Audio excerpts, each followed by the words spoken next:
Den naturvidenskabelige revolution, renæssance. I renæssancen gjorde kunstnerne brug af systematiske iagttagelser og anvendte matematik som redskaber i deres arbejde. Det var noget nyt at anvende systematisk iagttagelse, eksperiment og matematisk beregning til at vinde anerkendelse af naturen. I middelalderen byggede deres opfattelse af den fysiske virkelighed på 2 kilder. Den åbenbare sandhed, som man fandt i Bibelen, og Aristoteles' den naturvidenskabelige værker.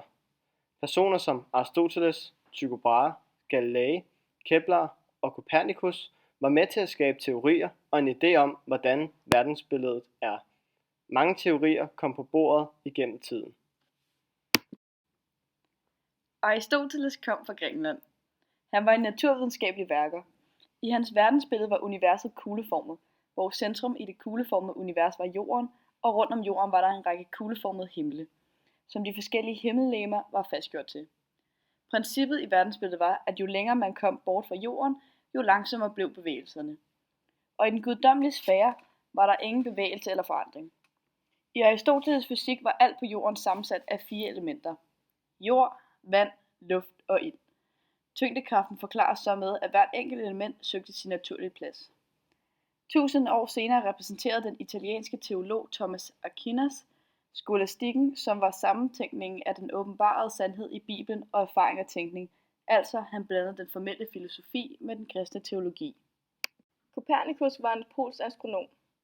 Han havde en teori om det heliocentriske verdensbillede.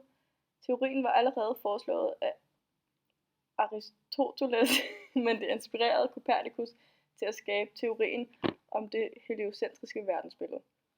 Teorien er, at solen står stille, at jorden og de øvrige planeter bevæger sig om solen, og at månen kredser omkring jorden, der drejer sig om sin egen akse en gang i døgnet.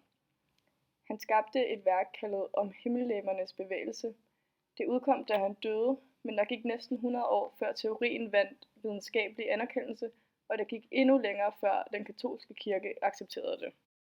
Den danske astronom Tycho Brahe brugte det meste af sin tid på øen Hven, hvor han studerede universet og prøvede at finde svar på, hvad universet er.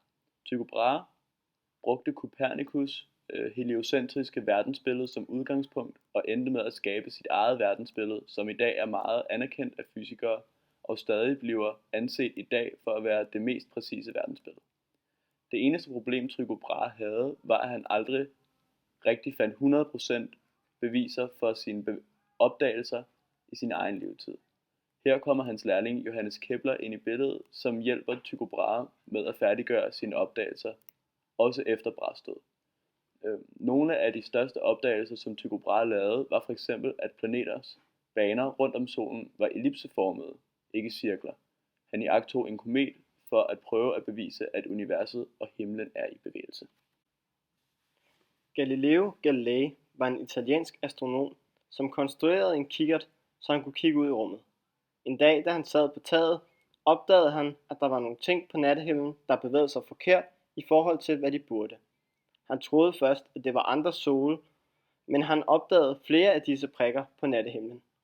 Galileo konkluderede, at det måtte være en slags planeter, som kredsede omkring Jupiter. Deraf fik vi opdaget de 4 mest kendte af Jupiters måner. Senere i hans livstid observerede han, at vi ikke var centrum i universet, men vi derimod omkredser solen. Han modbeviste også Aristoteles' idé om, at tungt falder hurtigere end let. Han beviste, at de begge falder lige hurtigt. Hans teori omkring, at vi kredser om solen, altså det heliocentriske solsystem, gik imod Bibelens fremstilling af universet, så det bragte ham i konflikt til kirken. Dette betød, at i 1633 blev han tvunget til at afsvære hans overbevisning og blev derefter sat i husarrest af kirken. Johannes Kepler var en tysk astronom og matematiker. Han blev i år 1600 assistent under Tycho Brahe. Efter Tycho Brahes død overtog Kepler stillingen som kejserlig astronom. Ved hjælp af Tycho Brahes observationsdata fandt han frem til de 3 Keplerske love. Første lov: planeterne bevæger sig i ellipsebaner, med solen i det ene brændpunkt. Anden lov: en planet bevæger sig i banen, så at linjen fra solen til planeten overstryger lige store arealer i det store tidsrum. Tredje lov: kvadratet på en planets omløbstid er proportionelt.